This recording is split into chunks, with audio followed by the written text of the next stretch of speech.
Hello and welcome back again, guys.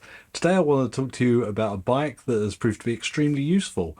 It was actually my girlfriend's interest in it for train commuting that led to getting it, and it's fast becoming the bike I've used the most. We're talking about the Engwe T14 folding city bike. Now, as I said, my girlfriend was interested in a bike for work, and the trains only allow for a bike that folds in half completely. So I spoke with Engwe, and they sent along the T14 to try. We've had the bike for around 2 to 3 months now, and it's been myself that's primarily used it. Now, I'll get on to the use cases and experiences of the bike soon, but first it's probably best to get the specs out of the way so you have all the information. As I said, the T14 is a folding city e-bike, so let's talk over that first being its main selling point.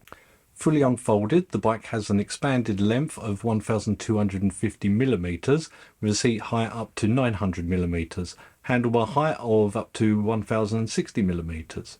In contrast, the fully folded length is 700mm and a height of around 660mm. If you fully remove the seat, even smaller as well. It's good for people of up to about 6 feet. Folding down the bike is simple, though getting the correct order and positioning will take a couple of goes to get the hang of it.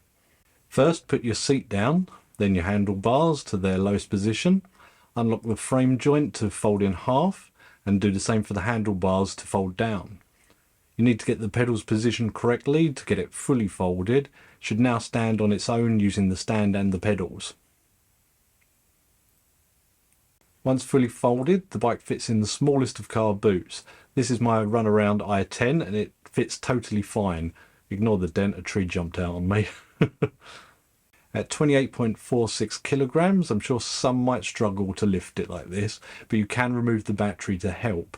This is very easy. A folding seat, a key turn, unplug the battery, and then slide off the rail mounts. My personal favourite battery removal method. As a train commuter, you might be better off wheeling it on board than collapsing the bike to put it away. Depends how busy your train is, really. Now the design of the bike. I personally like it. A folding bike is a hard thing to look cool, but I think they've done a good job with it. I like the square tube crossbar. It's very modern looking and well thought out. Power specs of the bike now. We have a 250 watt motor, pretty standard for legal reasons in a lot of territories, with sensor controlled assisted pedal. There is a throttle which can be unlocked for your region or use case. The battery is 48 volts, 10 amp hour, which I put at 480 watt hours, which should be good for 80 kilometers assisted or 35 kilometers under throttle. The bike has 30 newton meters of torque, a figure not all companies give, but I'm guessing it's good for this bike, partly due to the small wheels, as it seems to cope with hills surprisingly well. The listed maximum climbing angle is 10 degrees.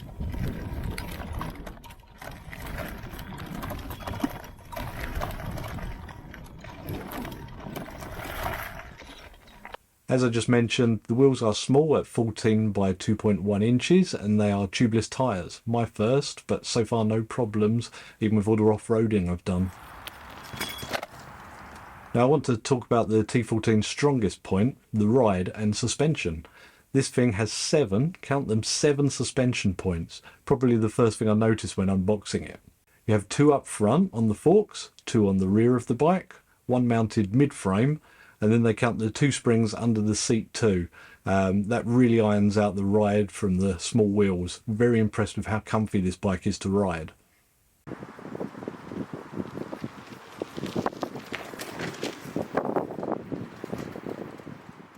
The thing stops on a penny as well. The front and rear disc brakes are more than enough for them small wheels.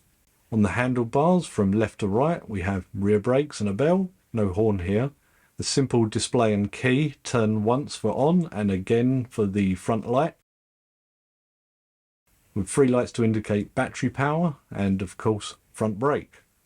Around the back there is no rear light, just a reflector, not uncommon on e-bikes as standard, and a rear seat. I'm not 100% sure the use of this, maybe for a child on a short safe trip, but you could certainly strap luggage to it. Speaking of which, included is a basket stroke bag that is easily detachable for your shopping or bits and bobs. Now with all that out of the way, let's have a chat about my experiences with the bike.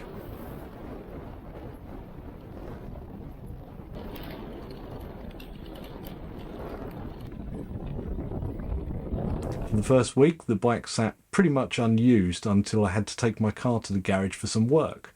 So I put it in the boot, rode it home, mostly uphill, of course, and then rode it back to collect the car. It was perfect. So perfect, in fact, when I took my truck in for its lift kit to be fitted, I did it all over again. Despite having room for a full-size bike, it was just too convenient not to. And since it's been shopping for a few times and just taken out for fun and, of course, for getting footage for the video. So how did it ride? Surprisingly well, actually. Comfortable despite the small wheels, the all-round suspension and plush seat make it a pleasure for short runs. At first, the slightly squirrely front wheel at speed and minor flex in the handlebar post were a concern, but after a while it gained my confidence and in no time had it off-road, on gravel and even on mountain bike trails.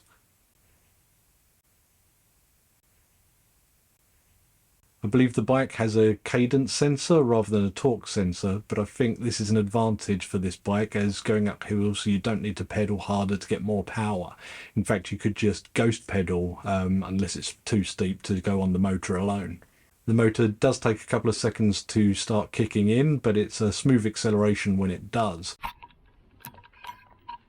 And the majority of city use it's going to be primarily flat terrain anyway. One thing to add is that the single gearing, if you do get up to speed, you will be pedaling quite frantically. However, for this intended use case or throttle only use, it shouldn't really be an issue. So all in, I was pretty impressed with the T14, despite the original reasons for wanting one, as in not being my idea, and for just under £500, I'd say it's definitely worth a look into. If the T14 can take my off-roading, then I'm sure it'll last a good while city biking.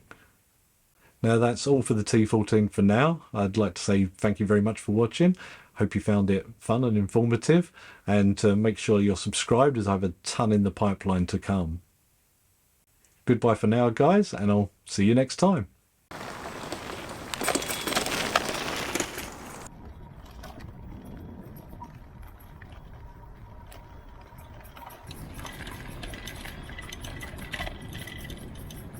Was that a one-take wonder?